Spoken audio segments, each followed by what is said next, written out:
ஓம் சரணாகத தீனார்த்த பரித்ராண பராயணே சர்வஸ்யார்த்திகரே தேவி நாராயணி நமஸ்துதே. வணக்கம் நேயர்களே, இது மகாலட்சுமி ஜோதிடம் வழங்கும் காலச்சக்கரம். உங்கள் அன்பு ஜோதிடர் ஸ்ரீராம்ஜி பேசுகிறேன். அனைவரும் நலமுடன் இருக்கிறீர்களா? நன்றாகத்தான் இருப்பீர்கள், நன்றாக இருக்க வேண்டும். இன்றைய காணொளியில் நாம் காண இருப்பது கேதுவின் குணபேதங்கள். இதன் தலைப்பு. ராகு கேதுகள் பேச பேச தீராத பெரும் புதையல்கள். இவங்க எந்த மாதிரியெல்லாம் செயல்படுவார்கள்னு பார்த்திங்கன்னா, எந்த மாதிரி வேணுமானாலும் செயல்படுவார்கள். இவர்களுக்கென்று உருவமே கிடையாது. நிழல் கிரகங்கள். கரும்பாம்பு ராகு, செம்பாம்பு கேது. ஏற்கனவே நம்ம ராகுவின் குணபேதங்கள்ங்கிற தலைப்பில் ஒரு வீடியோ போட்டிருக்கோம். அதோட தொடர்ச்சியாக கேதுவின் குணபேதங்கள். கேது பகவான் நேச்சுரலாக எந்தெந்த கிரகங்களின் போல் செயல்படுவார் அப்படிங்கிறதுக்கு நம்மளுடைய மூல நூல்களில் பார்த்திங்கன்னா, செவ்வாயின் குணத்தை ஒட்டி கேது இருப்பார் அப்படின்னு பொதுவாக சொல்லி வச்சுட்டு போயிட்டாங்க. செவ்வாயின் குணம் கேதுவுக்கு இருக்குமானா? ஆமாம், இருக்கும். செவ்வாய் ஒரு மருத்துவ கிரகம், கேது ஒரு மருத்துவ கிரகம்.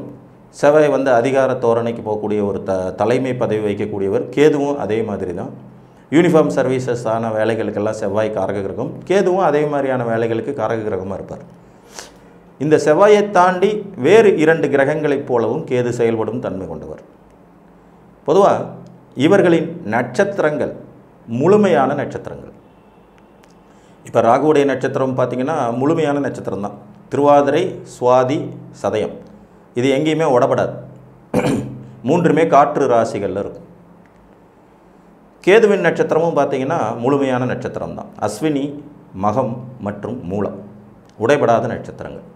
இந்த 3 நட்சத்திரங்களை அமர்ந்திருக்கும் வீடுகளின் அதிபதிகளைப் போல செயல்படும் தன்மை கேதுவுக்கு உண்டு.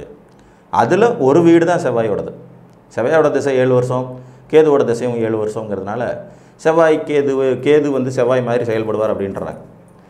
பட் அதை அறியாத இன்னும் ஒரு பக்கம், கேது பகவான் சூரியனைப் போலவும் குருவைப் போலவும் செயல்படும் தன்மை கொண்டவர்.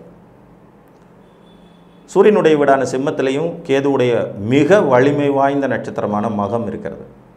அப்போ சூரியனைப் போலவே தான் என்கின்ற மமதை, அதிகாரம், அனைவரையும் வெறுத்து ஒதுக்குவது, தனித்து நிற்பது, துணிந்து செயல்படுவதுங்கிற மாதிரியான குணபேதங்கள் கேது திசையிலும் இருக்கும். கேதுவும் இதே மாதிரி செயல்படும் தன்மை கொண்டவர் தான்.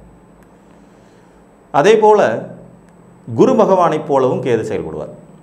தெளிந்த ஞானம், போதிக்கும் தன்மை, குருமார்களாய் செயல்படுவது, பெரிய மனித தன்மையை வெளிப்படுத்துவது, இந்த குணபேதங்களும் கேதுவோடு இருக்கும். அதாவது குருவை மாதிரியும் கேது செயல்படுவார், சூரியனைப் போலவும் செயல்படுவார் மற்றும் செவ்வாயைப் போலவும் செயல்படுவார். ஏன்னா இந்த 3 வீடுகளிலும் இவர்களுடைய நட்சத்திரம் இருக்கிறது. சார், இது எப்படி செயல்படுவார்? மொத்த கேதுவோட தசை 7 வருடம், 2 ஆண்டுகள் மற்றும் 4 மாதங்கள். ஒவ்வொரு கிரகம் மாதிரி செயல்படுவார். கிட்டத்தட்ட 2 வருஷம் 4 மாதம், 2 வருஷம் 4 மாதம், 2 வருஷம் 4 மாதம் அப்படிங்கிற மாதிரி 3 கிரகங்களின் அடிப்படையிலையும் இவங்க செயல்படுவாங்க. புரிஞ்சிச்சுங்களா? மொத்தம் 7 ஆண்டுகள் இருக்கக்கூடிய இந்த இதில் பார்த்திங்கன்னா 2 வருஷம் 4 மாதம் அப்படிங்கிற கணக்குப்படி பார்த்திங்கன்னா மொத்தம் 2 6 12 மாதங்கள் 7.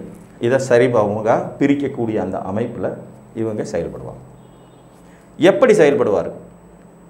பின்னோக்கி நகரக்கூடிய இயல்பு கொண்ட கிரகம் உங்கள் ஜாதகத்தில் எந்த வீட்டுக்கு அருகாமையில் இருக்கிறதோ, அதாவது தன்னுடைய நட்சத்திரங்கள் இருக்கக்கூடிய எந்த வீட்டுக்கு அருகாமையில் இருக்கிறதோ அந்த அடிப்படையில் செயல்படும். உதாரணமாக கன்னியில் கேது இருக்கார். நீங்கள் பிறந்த ஜாதகத்தில் கன்னியில் கேது இருக்காருன்னா, கேது திசையின் ஆரம்ப பகுதி முதல் 2 வருட 4 மாத காலம் சூரியனைப் போல செயல்பட்டு, அடுத்த 2 வருட 4 மாத காலம் செவ்வாயைப் போல செயல்பட்டு, கடைசி 2 வருட 4 மாத காலம் குருவைப் போல செயல்படும். புரிஞ்சிச்சிங்களா? இந்த ரிவர்ஸில் வரும்.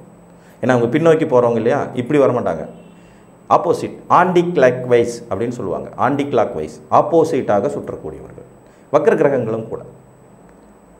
இதில் கேதுவோடு இந்த 3 கோள்களில் யாராவது வக்கரமாக இணைஞ்சாங்கன்னா, இதில் வக்கரமாக இணையிறது அப்படிங்கிறது சூரியனுக்கு கிடையாது. ஆனால் செவ்வாய்க்கும் குருவுக்கும் அந்த குணம் உண்டு. வக்கரமாகி கேதுவோடு இணையிறதுக்கு வாய்ப்புகள் இருக்குது. அப்படி இணைஞ்சாங்கன்னா மற்ற 2 கோள்களின் குணத்தை விட தன்னுடன் இணைந்த கோளின் குணத்தை அதிகமாக வெளிப்படுத்துவார். இப்போ இதை எப்படி எடுத்துக்குவோம்? இதே கன்னியில் கேது இருக்கார். கேதுவோட ஒரே வீட்டில் 5 டிகிரிக்குள்ள குரு வக்கரமாகி இருக்கார். குரு கேதுவோடு கூடி வக்கரமாக அதே கன்னியில் உட்கார்ந்துட்டு இருக்கார்.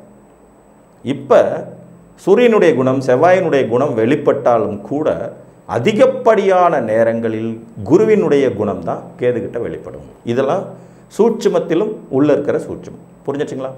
இதே கேது உங்களுக்கு ரிஷப ராசியில் இருக்காருன்னு வச்சுக்கோங்க. ரிஷப ராசியிலிருந்து கேது திசை நடத்த போகிறார். இப்போ முதல்ல அவர் மேச செவ்வாயின் குணத்தையும், அதன் பிறகு தனுசு குருவின் குணத்தையும், அதன் பிறகு சிம்ம சூரியனின் குணத்தையும் வெளிப்படுத்துவார். இப்போ ரிஷபத்தில் கேது இருக்கார். இந்த கேதுவோடு சூரியன் ஒன்றா சேர்ந்துருக்கார், பக்கத்துலேயே இருக்கார் 5 டிகிரிக்குள்ளே. இப்போ கேது திசை உங்களுக்கு நடப்புக்கு வந்தால் சூரியனுடைய குணத்தையே அதிகப்படியாக வெளிப்படுத்தி செவ்வாய் மற்றும் குருவின் குணத்தை சப்போர்ட்டிங் கேரக்டரில் கொண்டுட்டு போயிடுவார். இதுவும் ஒரு சூட்சமம் தான். ஸோ கேதுங்கிற ஒரு கிரகத்துக்குன்னு தனி குணமே இல்லை. அதுக்குன்னு சில குணங்கள் இருக்குன்னாலும் கூட இந்த கிரகங்களின் வாயிலாக, இந்த கிரகங்களின் ஆதிபத்திய ரீதியாக, இந்த கிரகங்களின் காரகத்துவ ரீதியாக தன்னுடைய குணத்தை வெளிப்படுத்தும் தன்மை கொண்ட கிரகம் கேது. புரிஞ்சிச்சுங்களா? நார்மலாக கேது ரிஷபத்தில் இருக்கார். எந்த கிரகத்துடைய சேர்க்கையும் அவருக்கு இல்லை. ஆட்டோமேட்டிக்காக பார்த்தீங்கன்னா தன்னோட தசையில் முதல் 2 வருடம் 4 மாதங்கள் செவ்வாயை போல செயல்பட்டு, அதுக்கப்புறம் 2 வருடம் 4 மாதங்கள் தனுசு குருவை போல செயல்படும். இதுலேயும் அந்த சூட்சமம் இருக்குது. அவர் விருச்சிக செவ்வாய் மாதிரி செயல்பட மாட்டார், மீன குரு மாதிரி செயல்பட மாட்டார். இந்த சூட்சமும் புரிஞ்சுக்கணும். தனுசு குரு போல தான் செயல்படுவார். ஏன்னா தனுசில் தான் அவருடைய நட்சத்திரமான மூலம் முழுமையாக அமர்ந்திருக்கிறது. சிம்மச்சூரியனை போல செயல்படுவார். சூரியனுக்கு ஆப்போசிட் வீடு கிடையாது, 2 வீடு கிடையாது. ஆனால் செவ்வாய்க்கும் குருவுக்கும் 2 வீடுகள் உண்டுங்கிறத நீங்கள் மறந்துடக்கூடாது. புதனை போல செயல்படும் ராகு கூட பார்த்தீங்கன்னா கன்னி புதன் மாதிரி செயல்பட மாட்டார், மிதுன புதன் மாதிரி தான் செயல்படுவார், துலாத்து சுக்கிரன் மாதிரி தான் செயல்படுவார், கும்பத்து சனி போல தான் செயல்படுவார்.